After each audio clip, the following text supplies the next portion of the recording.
Hey, let's ditch school. The guys are getting together tonight. There's a party going down tonight. You wanna come? Come on, no one will find out, I promise. Peer pressure, the very words that make every parent cringe. Kids face this pressure from the first time they start playing with each other. And with all the things available to kids today, peer pressure is definitely a concern amongst many parents out there, especially the Muslim mom.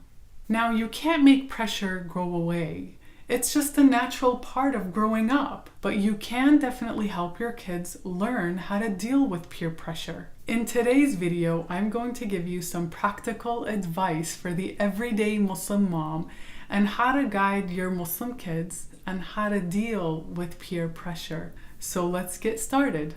Number 1.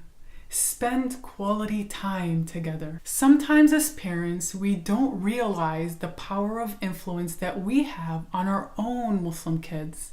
Recent studies indicate that children who feel closer to their parents are less likely to be negatively influenced by other kids than children who don't have a good relationship with their parents. Now, the reality is that life is ongoing. We have obligations to run errands. We take our children to school. We have the obligations of maintaining the home, and some of us also work. So with that being said, you must prioritize your time. Make sure you have it down in your calendar to spend quality time with your kids. Now, the reason why I say this is because the more you're around your kids, the more likely your child will actually inform you about what's going on in school and what's happening and who they're hanging around with. This is a perfect opportunity. This is where you come in, mom, because the more they will inform you about what's happening in their life in school, with their friends, who they're speaking with, who their classmates are, the more guidance you can give them for battling negative peer pressure.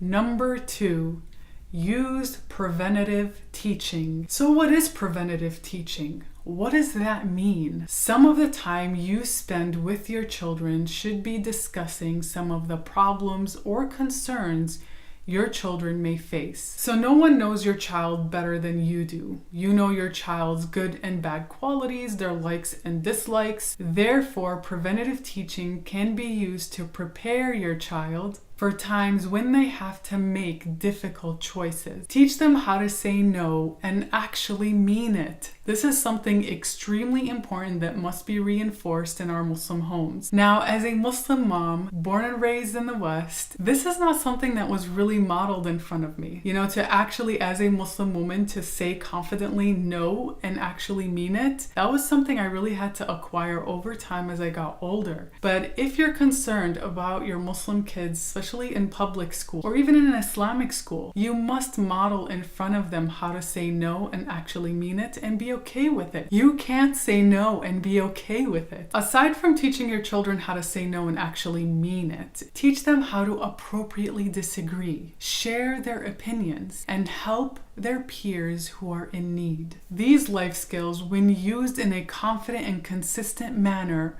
are a powerful way to empower your child when they're amongst their peers and have to make difficult decisions. Another piece of advice that I would give you as a Muslim mom to all of you, because I do have a 14-year-old daughter and I deal with peer pressure on a daily basis, especially some of the conversations that I have with her. So one of the ways we were able to kind of tackle peer pressure and ways to say no is we would come up with short statements. Now, these short statements that we came up with, we would actually role play these short statements. That way, when that specific situation arrived, she knew exactly what to say, when to say it. So this is a really powerful way to empower your Muslim kids when they're faced with difficult situations and they have to make that difficult decision to opt out from certain situations. I'll give you some examples on different ways to say no. That way your children have different tools to pull out of their pocket and use when it's needed. So here we go. There's a party going down tonight. You want to come? I can't. I want to keep my grades up. Or another option would be, oh, come on, everybody's going to be there. You have to be there. I'm behind in science class already and I don't want to get further behind. Or another option would be, hey, let's ditch school. The guys are getting together tonight. It would seriously upset my parents and then I will lose my privileges for the weekend. And there you have it. Just simple examples on the one-liner statements that my daughter and I actually role-played together to do a little bit of preventative teaching. That way she has some different ways to say no when certain situations arise when she's in school or throughout life. Number 3. Listen to your children. Listen to your children very carefully. Talk with them, not at them. For an example, bedtime is a good time to actually recap your child's day and talk with them about what's going on in your child's life. And for many families on the run who are taking their children to this sport, to that sport, to this activity, to that activity, being in the vehicle is a fantastic opportunity to start a conversation as well, to really know what's going on in your child's lives in school. Something else to keep in mind is how you talk to your kids is important too. Get to eye level with your children and eliminate distractions as much as possible.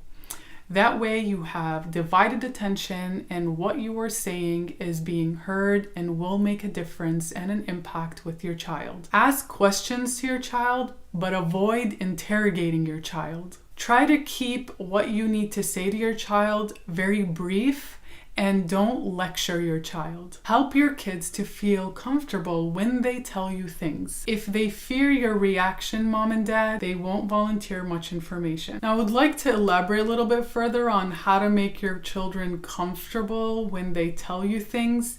Because sometimes some of the conversations that I have with my teen or my 9-year-old, they're not technically the kind of things I want to hear as a mom, and it sometimes makes me frantic or furious on the inside. So the best thing is to remain calm when you're listening to your kids.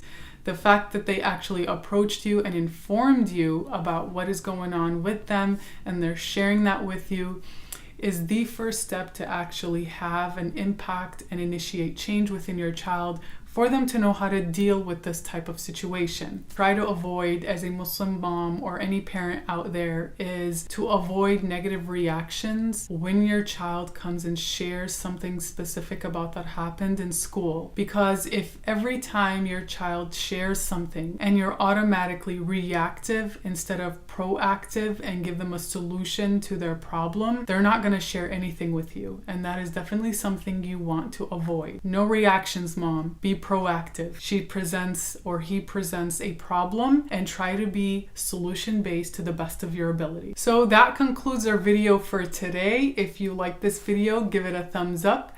Please like, subscribe to our YouTube channel, and share and spread the good deed. And before you leave, please leave a comment below in the description box below. What are some tactics or things that you have done to handle peer pressure in your home? What are some of the questions that you may have that we can actually make more content for you that is more valuable in your life? So definitely share your comments below. I am eager to hear what you have to say. But till next time, I'll see you, and thank you so much for watching.